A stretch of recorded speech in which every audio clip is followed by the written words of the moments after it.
నమస్తే, welcome to BRK education. ఈరోజు మనతో పాటు ఉన్నారు retired CM Indian bank guest faculty Rammohan నమిలే గారు మనతో పాటు ఉన్నారు. వారితో మాట్లాడతాం, పరిచయం చేసుకుందాం. సార్ నమస్కారం. నమస్కారం అమ్మా. సార్ ఎలా ఉన్నారు? ఫైన్ అమ్మా, quite fine. Okay, super sir. ముందుగా అసలు చాలామందికి ఒక కన్ఫ్యూజన్ ఉంటుంది సార్. అంటే డిగ్రీ అయిపోయిన తర్వాత ఏం చేయాలి, ఎక్కడ జాయిన్ అవ్వాలి, ఏ కోర్స్ తీసుకుంటే బాగుంటుంది, డైరెక్ట్గా డిగ్రీ అయిపోతేనే ఇంకా ఎంబీఏ ఎంసీ అన్నట్లు అట్టే వెళ్ళిపోతుంటారు మోస్ట్ ఆఫ్ ద పీపుల్.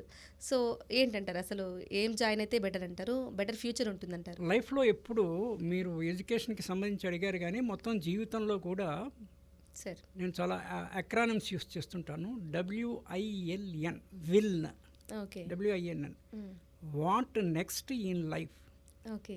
ఈ క్వశ్చన్ ఎప్పుడు ఉంటుంది, ఎప్పుడు అన్నిట్లో ఉంటుంది, కాబట్టి ఎడ్యుకేషన్లో కూడా ఉంటుంది. ఇంకా క్లియర్గా చెప్పాలంటే వై అనే ఆల్ఫాబెట్ ఉంది కదా, మనం కొంత దూరం కింద నుంచి స్టెమ్, ఆ తర్వాత 2 బ్రాంచ్లు. This is the Y model కదా. అవును, అంతే. కొంత దూరం వెళ్ళగానే 2 కనిపిస్తాయి, ఇటా అటా అనేసి. 2 కన్నా ఎక్కువ కూడా ఉండొచ్చు, but I'm restricted to 2. Okay. మనం కొంచెం తర్జన పడి ఒక దాంట్లో పోతాము. అలా కొంత దూరం పోతామో లేదో again why. So this is a never ending why. Okay. This is the general think about the life itself. Coming to education, బేసికల్గా ఎడ్యుకేషన్ ఇప్పుడు ఈ మధ్యలో NEP, న్యూ ఎడ్యుకేషన్ పాలసీ 2020 కూడా ఉంది. That also people should interested community, అంటే students, parents as well as teaching staff, they should know about this. అది అక్కడ పెడితే బేసికల్గా స్కూల్ ఎడ్యుకేషన్ వచ్చేసి 10th వరకు, తర్వాత ఇంటర్మీడియట్. ఈ 10th వరకు నేను బాడీతో కంపేర్ చేస్తాను, ఇంటర్మీడియట్ నెక్తో కంపేర్ చేస్తాను, degree and higher studies with the head, importance wise అయితే. ఈ 10వ తరగతికి ఉండే స్కూల్ ఎడ్యుకేషన్ కూడా again I divided into 2. Pre KG నుంచి మొదలుపెట్టి ఎక్కడి నుంచి స్టార్ట్ చేస్తారో అక్కడి నుంచి మొదలుపెట్టి 5వ తరగతికి ఒక పార్ట్, 6 నుంచి 10 వరకు ఇంకొక part. Okay. Then we have 2 kinds of education for any human being in life. ఒకటి life related education, life skills we say. నాకే చదువు ఉన్నా లేకపోయినా, ఉద్యోగం ఉన్నా లేకపోయినా, ఎంత తక్కువైనా ఎంత ఎక్కువైనా కూడా, however qualified I am, however big or however little, or however rich I am, however poor I am, how should I live like a good human being? This is all life education, life skill. Okay. రెండవది job skill or a professional skill. మనిషి ఉట్టిగా ఉండలేడు, ఏదో ఒకటి చేయాలి. ఏదో ఒకటి చేయడానికి మరి నాకు నచ్చింది, నాకు తోచింది, నాకు కుదిరింది, నాకు నచ్చింది చేస్తా, ఇది ఉంటుంది ఆల్వేస్. మరి దీంట్లో పిల్లలు పెద్దగా అయ్యేంతవరకే, మేజర్ అయ్యేంతవరకే, up to the age of 18 years వరకే పేరెంట్ అండ్ గార్డియన్ అంటాము. అవును. అంటే they have a double role. They are the parents as well as guardians up to the age of 18. 18 ఎందుకు అంటున్నానంటే 18 కంప్లీట్ అయితే legally we are all majors. Major అయినప్పుడు మీరు కూడా న్యూస్ పేపర్లో అక్కడెక్కడ చూస్తారు. మేజర్ అవ్వగానే పర్టికులర్లీ అమ్మాయిలు ఎవరినో లవ్ చేసి మ్యారేజ్ చేసుకుంటారంటే అవుట్ ఆఫ్ పేరెంటల్ యాంగ్జైటీ వాళ్ళు వద్దంటారు. అది మీకు కుదరదమ్మా, వాళ్ళు వేరే ఇది మన స్థాయి సరిపోదారు, whatever they say. What the daughter says, నేను మేజర్ని. సో ఓన్లీ పేరెంట్కి పడిపోతుంది, గార్డియన్ ఉండదు. I don't need a guardian, I'm a major, I know what to do, what not to do. Who are you? You are a parent because I'm born to you, that I recognise. అంతే. నువ్వు అంతకు మింది హద్దు దాటి రావద్దు. నా పెళ్లి నా ఇష్టం. ఎక్కువ మాట్లాడితే I will deal legally. Government కానీ పోలీసు వాళ్ళు కూడా ఏం చేయలేరు, ఏం చేయని పరిస్థితి ఉంది, ఎందుకంటే రూల్స్ అన్నీ అట్లానే ఉన్నాయి. So this is one thing but we need to understand. Then coming, school dropouts ఎక్కువ ఉంటాయి మనకి, కాలేజ్ డ్రాప్అవుట్స్ కూడా ఎక్కువ ఉంటాయి. ఓకే. అయితే ఈ 18 ఉండే ఇందాక ఇన్సిడెంట్స్ మనం అన్నట్టు 18 years లోపల పరిపూర్ణమైన వ్యక్తిత్వము సంతరింపజేయడానికి అమ్మాయికి కానీ అబ్బాయికి కానీ రోల్ ఎవరిది అంటే పేరెంట్స్ది, father and mother, up to the age of 5, 6, 10 వరకు. అంటే అప్ టు 18 కూడా ఎక్కువ ఈ ఏజ్ లోపల. తర్వాత ఎలిమెంటరీ స్కూల్ టీచర్ది, హై స్కూల్ టీచర్స్ది. ఓకే. నేను go a step and say class 10 వరకు టీచింగ్ స్టాఫ్ పోస్టులన్నీ లేడీస్కి రిజర్వ్ చేయాలి. ఓకే. ఎందుకంటారు? ఎందుకు? అఫెక్షన్ మదర్కి, ఫిమేల్స్కి పిల్లల పట్ల అఫెక్షన్ మేల్స్ కన్నా ఎక్కువ ఉంటుంది. అవును. So the children are comfortable with female teachers than male teachers. Yes. అవును. అందుకని వెదర్స్ అంటే అది కో ఎడ్యుకేషన్ అయినా లేకపోతే గర్ల్స్ స్కూల్ అయినా ఏదైనా కూడా 10వ తరగతికి 100% reservation of the teacher position should be for ladies only. Okay. So inter inter what ever is co education, వీడు కొంత ఎక్స్పోజర్ కూడా అవసరం ఉంటుంది కదా అబ్బాయిలు అమ్మాయిలు అర్థం చేసుకోవడానికి with in the limits. Co education కూడా ఏం చేస్తారంటే ఒక రో ఆఫ్ ద బెంచెస్ లేడీస్కి సపరేట్ ఉంటాయి, గర్ల్స్కి ఒక రో సపరేట్ ఉంటాయి. దాని మినిమం థింగ్స్ క్లాస్ వదిలినప్పుడు వచ్చేటప్పుడు కూడా వాళ్ళు ఒకసారి రావాలి, వీళ్ళు ఒకసారి రావాలి, all those things are there.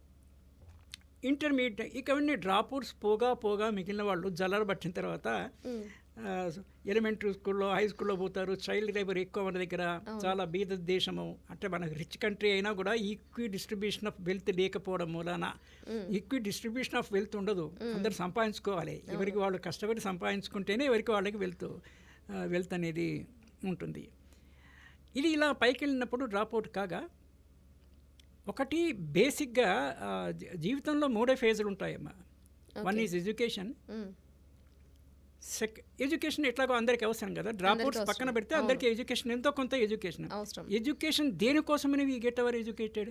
Just knowledge కోసం. అంతే. నాలెడ్జ్ కోసం ఒకటి, ఇంకొకటి బతకడానికి అంటే ఎర్నింగ్ కోసం. అవును.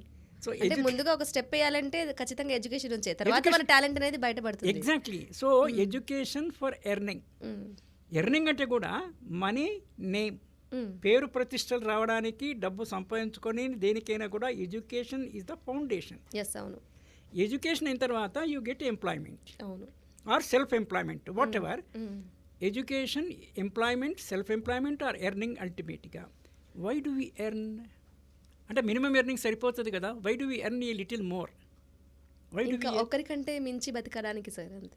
అంటే ఎదుటి వాళ్ళని చూస్తూ ఉంటాం కదా, కంపేర్ టు లివింగ్ ఒకటే కాకుండా when you get married in the process of life, when you are financially secured, then only you can go for marriage.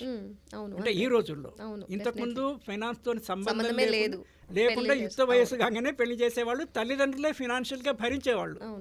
ఇప్పుడున్న పరిస్థితుల్లో మాట్లాడితే when you unless you have a decent earning you don't get the alliances.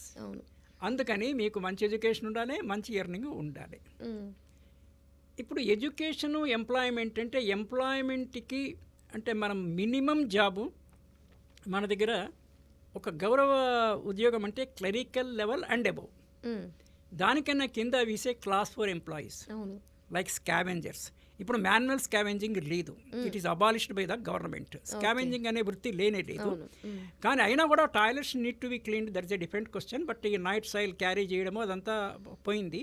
Swachh Bharat అభియాన్లో lot of funds were released for community toilets and individual household families, even in rural and urban. రెండిటికి 2 schemes ఉన్నాయి. So that is one part that is going on. Sweepers ఉంటారు, attendants ఉంటారు, attenders, వీళ్ళంతా class 4 where they don't have a formal education. ఒక 5వ తరగతి 6వ తరగతి 7, 8 లోపల వాళ్ళ కోసం అంతా ఇది. ఒక క్లరికల్ లెవెల్ సర్వీస్ ఆర్గనైజేషన్లో అయితే క్లరికల్ లెవెల్, టెక్నికల్ కంపెనీ దాంట్లో అయితే ఐటీఐ, ఇంకో ఫిట్టర్, మెకానిక్, అది టెక్నికల్ ఆస్పెక్ట్ ఆఫ్ ఇట్. దానికి ఐటీఐ ఉండాలి. దీనికి 10వ తరగతి ఉన్నా చాలు. కానీ కాంపిటీషన్ ఎక్కువ. అంటే ఒకటి ఏజ్, ఇంకోటి qualification is strength enough. Education అది ఏజ్ వచ్చేసి 18 ఇయర్స్ ఉండాలి, మేజర్ అవ్వాలా. ఎందుకంటే ఇట్స్ ఏ కాంట్రాక్ట్ కనుక. Employment is a contract between the employer and the employee. So అది లీగల్గా నిలబడాలంటే the applicant should be major. This one thing. కానీ 10th క్లాస్ నుంచి వచ్చే జాబ్స్కి కూడా పోస్ట్ గ్రాడ్యుయేట్ కూడా అప్లై చేస్తున్నారు. అందుకే కాంపిటీషన్ హెవీ అయిపోయింది. మీకు క్లర్కల్ బ్యాంకులో కానీ మీరు ఎక్కడ తీసుకోండి, ఎల్ఐసిలో కానీ సర్వీస్ ఇండస్ట్రీలో తీసుకుంటే, గవర్నమెంట్ జాబ్, ఏ గవర్నమెంట్ కార్పొరేట్ జాబ్ దేనికైనా కూడా clerical level, computer operator job, ఇది ఏవి కావాలన్నా కూడా వాళ్ళు 10th class with computers is skill. అవును. 10th ఈజే ఇది. ఇప్పుడు ఈ రోజుల్లో 2వ తరగతి 3వ తరగతి కంప్యూటర్స్ నేర్పిస్తున్నారు, కంప్యూటర్ ల్యాబ్స్ ఉన్నాయి, all those things are there. 10th class minimum qualification అయినప్పటికీ ఇంటర్. ఇప్పుడు 10th కొంతమంది తగ్గించారు ఎంప్లాయర్స్, దేశం మినిమం ఇంటర్మీడియట్ అంటారు. అవును. ఇంటర్ అన్న డిగ్రీ వాళ్ళు పీజీ వాళ్ళు కూడా అప్లై చేస్తున్నారు. అయితే ఎవరు సెలెక్ట్ అవుతారంటే నార్మల్లీ పీజీ వాళ్ళకి గ్రాడ్యుయేట్స్ కన్నా ఎక్కువ నాలెడ్జ్ ఉండే అవకాశం ఉంది. ఉందా లేదా ఇండివిజువల్ కేస్ డిఫర్ అయినా కూడా ఇంటర్ వాళ్ళకన్నా డిగ్రీ ఎక్కువ ఉంటుంది కాబట్టి వాళ్ళకి ఎక్కువ దొరికే అవకాశం ఉంటుంది. This is one thing. Now ఇది మనం దృష్టిలో పెట్టుకొని పోతే వాట్ నెక్స్ట్ ఇన్ లైఫ్లో, సరే మీరు ఇంటర్ పాస్ అయ్యారు, డిగ్రీ ఏదో చేశారు. డిగ్రీ చేసిన తర్వాత ఒక సౌకర్యం ఏంటంటే ఇంటర్ మీద డిగ్రీ చేస్తే you can directly appear for civil services competitive examination. అవును. ఇంటర్ నుంచి యూ కెనాట్ డూ ఇట్. అవును.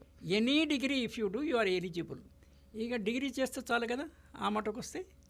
అంతే. కానీ degree is only a paper qualification. You have passed BCom, BSc, BA or whatever this thing. ఇక్కడ ఇంకోటి ఉందమ్మా, intermediate తర్వాత నార్మల్గా మనం ప్రొఫెషనల్ కోర్సు మెయిన్ స్ట్రీమ్ అంటే we speak only of engineering and medicine. వీళ్ళకి బై ఛాన్స్ దొరకకపోతే రెండవసారి డిగ్రీ ఫస్ట్ ఇయర్ చేస్తూ కూడా they can repeat the exam చేస్తుంటారు. లాంగ్ టర్మ్ తీసుకొని చేస్తుంటారు. అలా కాకుండా డిగ్రీ అయిన తర్వాత కూడా లేటరల్ ఎంట్రీ అని ఎంబీబీఎస్లో అండ్ ఇంజనీరింగ్లో కూడా కొంతమంది మీరు క్వాలిఫికేషన్ చూస్తే బీఎస్సీ ఎంబీబీఎస్ అని ఉంటుంది. అయితే they did MBBS, later they did MBBS. ముందు వాళ్ళకి అది గ్రిప్ దొరకలేదు. ఓకే. సో దిస్ ఇది చేస్తూ అది చదివిన వాళ్ళు అది అయిపోయిన తర్వాత బీఎస్సీ అయిపోయిన తర్వాత వీళ్ళకి ఒక 1 year ఎగ్జామ్షన్ కూడా ఇస్తారు. You can join in BTech second year. Medicine I'm not sure, medicine కొంచెం టీడీఎస్ ఇది కాబట్టి they might have to repeat first year again, but that scope is there. కొంచెం టైం ఎక్కువ అవుతుంది, ఇంకా 3 years ఎక్కువైంది కనుక. సో డిగ్రీ చేసిన తర్వాత ఇది ఒకవైపు. Civil services you can write groups. Academic interest, academic జీలు ఎక్కువ మంది ఉంటుంది, థర్స్ట్, హంగర్, ఇంకా చదవాలన్న వాడు they can go for post graduation. Post graduation తర్వాత ఇంకా నాకు కసి is in a different word, నాకు ఇంకా నా దాహార్తి, నా జ్ఞాన దాహార్తి ఇంకా తీరలేదనుకుంటే you can go for research, PhD అయిన తర్వాత కూడా ఇంకా తృప్తి లేదు, ఇంకా నేనేదో కనుక్కోవాలంటే you can go for PDF, post doctoral fellow. So ఒకసారి డిగ్రీ ఇచ్చంటే ఇప్పుడున్న వాతావరణంలో కనీసం గ్రాడ్యుయేట్ లేనిది ఎవరు మన వంక చూడరు. అవును. పెళ్లి సంబంధాల సంగతి దేవుడెరుగు, మామూలుగా కూడా చూడరు. ఇంటర్మీడియట్ ఆ లెవెల్లో. ఇప్పుడు పెళ్లి సంబంధాలు చూసుకున్నా ఒక చదువు కంటే ఇంకొక చదువు హై లెవెల్లో ఉండడం వల్ల అవి కూడా కష్టమే సార్. అవి కూడా కష్టమైపోయిందమ్మా. ఇంకా ఇప్పుడు now it is what we say it is girls market now. ఒక్కొక్క గర్లో 7-8 మందిని చూసి స్కాన్ చేసి దిస్ ఈజ్ సెలెక్టింగ్. పాత రోజుల్లో ఇట్ వాజ్ ద రివర్స్. నచ్చాలి, ఇప్పుడు అట్లా కాదు, ఫస్ట్ అమ్మాయి సెలెక్ట్ చేయాలి. అది అలా అయింది కనుక ఒకసారి డిగ్రీ చేస్తే you have ultimate umpteen number of this one. ఒకటి union service commissions, state public service commission also you can ఇది చేయొచ్చు. And various corporates, government staff selection commission అని ఒక రిక్రూటింగ్ ఏజెన్సీ గవర్నమెంట్ ఆఫ్ ఇండియాది, ఇన్సూరెన్స్, సర్వీస్ సెక్టర్, కొంత technical knowledge ఉంటే అంటే IIT అటువంటి చేస్తే, ఒకటి ఐఐటి బేసిక్ లెవెల్లో, వర్కర్ లెవెల్లో, then you have diploma engineers, you have a graduate engineers. ఇదంతా టెక్నికల్ సైడ్స్ ఫ్యాక్టరీస్లో పనిచేయడానికి. జనరల్ సైడ్స్ సర్వీస్ ఇండస్ట్రీలో పనిచేయడానికి జనరల్ సబ్జెక్ట్స్, జనరల్ యాక్యుమెన్ ఉండాలి. దాంట్లో రైట్ అప్పర్లో తీసుకుంటే సివిల్ సర్వీసెస్కి, లోయర్లో తీసుకుంటే క్లరికల్ ఎగ్జామినేషన్కి ఎక్కడైనా కూడా కామన్ సిలబస్ అమ్మ. కామన్ సిలబస్ ఏంటంటే నేను వాట్ ఐ సే, ఒకటి మంచి ఇంగ్లీష్ ఉండాలి, రిటర్న్ అండ్ స్పోకెన్ మంచి abundant sufficient level of English ఉండాలి. ఫ్లూయెంట్ ఇంగ్లీష్ చాలా అవసరం. ఇంటర్వ్యూలో మనకి లోకల్ లాంగ్వేజ్లో అడగరు కదా, సో ఇంగ్లీష్ అవసరం. నెంబర్ 2 అరిథమెటిక్ నాలెడ్జ్ ఉండాలమ్మా. అంటే ఫాస్ట్ క్యాలిక్యులేషన్ ఉండాలి. ఫాస్ట్ క్యాలిక్యులేషన్, స్కై మల్టిప్లికేషన్ అంటారు. స్కై మల్టిప్లికేషన్ అంటే పలక బలపం లేకపోయినా, మొబైల్ లేకపోయినా కూడా గాలిలోనే మనం అంకెలేసుకొని మైండ్తో క్యాలిక్యులేట్ చేసి we should be able to answer them. This the arithmetic part of it. మంచి లాజికల్ సెన్స్ ఉండాలి, reasoning and logical sense. English లాంగ్వేజ్లో భాగంగా వొకాబులరీ ఎక్కువ ఉండాలి, కాంప్రహెన్సివ్ లెవెల్, పారాఫ్రేసింగు ఇవన్నీ ఉండాలి, గుడ్ కమ్యూనికేషన్ స్కిల్ ఉండాలి. Okay. So these are the things. అంటే పేపర్ మీద క్వాలిఫికేషన్ ఒకవైపు సంపాదిస్తూ ఇన్ఫార్మల్గా ఈ నాలెడ్జ్ కూడా మనం అంత సంపాదించుకుంటే కనుక after degree you can do wonders. అంతే. So this is how I think. Super sir, super. అసలు చాలా ఎక్కువ అంటే డిగ్రీ తర్వాత కొంతవరకే అనేది చాలా మందికి తెలుసు, బట్ మీరు అంతకు మించి చాలా వివరంగా డీటెయిల్గా మా వ్యూవర్స్ అందరికీ క్లియర్గా చెప్పినందుకు థ్యాంక్ యూ సో మచ్. ఇంకోటి కూడా ఉంది, డిగ్రీ తర్వాత పీజీ డిప్లొమా అంటాము. It's not a full level post graduations కాకుండా 2 years కాకుండా 1 year డిప్లొమాస్, స్పెషలైజ్డ్ డిప్లొమాస్ ఉంటాయి. ఓకే. యూ టేక్ ఎనీథింగ్, ఫిషరీస్లో డిప్లొమా, ఆక్వా డిప్లొమా, ఆర్ లేకపోతే హైడ్రో రిలేటెడ్, వాటర్ రిలేటెడ్, ఇట్లా ఇలాంటి కొన్ని స్పెషలైజ్డ్ డిప్లొమాస్ ఉన్నాయి. Specialised diplomas. We say PG diploma. Post graduation అయితే 2 years, పీజీ డిప్లొమా ఇస్తే 1 year. ఓకే. సో డిగ్రీ తర్వాత మీరు ఫర్దర్ స్టడీస్కి స్కోప్ ఉంది. మంచి హై లెవెల్ ఎంప్లాయ్మెంట్తో నుంచి మొదలుపెట్టి డౌన్కి మినిమం ఎంప్లాయ్మెంట్ లెవెల్కి కూడా తెలిసే స్కోప్ ఉంది ఫైనల్గా. సో డిగ్రీ డెఫినెట్గా మ్యాండేటరీ. అంటే డిగ్రీ లెవెల్ పట్టా అనేది నాన్ మ్యాండేటరీ. ఓకే. అంటే మీరు లాజికల్గా చెప్పేశారు. మన interest self mandatory minimum degree ఈరోజు. ఓకే. సూపర్ సూపర్ సార్, చాలా డీటెయిల్గా చాలా వివరంగా చెప్పారు, క్లియర్గా. Thank you so much. Thank you. So చూసారు కదండి, రామ్మోహన్ గారు చాలా క్లియర్గా డిగ్రీ తర్వాత ఏది చేస్తే బెటర్, ఏది అంటే ముందుగా ఆప్షన్స్లో అంటే గవర్నమెంట్ సెక్టారా లేకుంటే ప్రైవేట్ సెక్టారా, ఏ సెక్టార్ అయినా సరే ముందు ఆప్షన్స్ అనేది ఉంటుంది. బేసిక్గా డిగ్రీ అనేది ఫుల్ఫిల్ చేసుకుంటే మన లైఫ్ అంతకు మించి వెళ్తూ ఉంటుంది అని చెప్పేసి రామ్మోహన్ గారు చెప్పారు. సో ఇది వాళ్ళ video. Stay tune. BRK news తెలుగోడు సత్తా.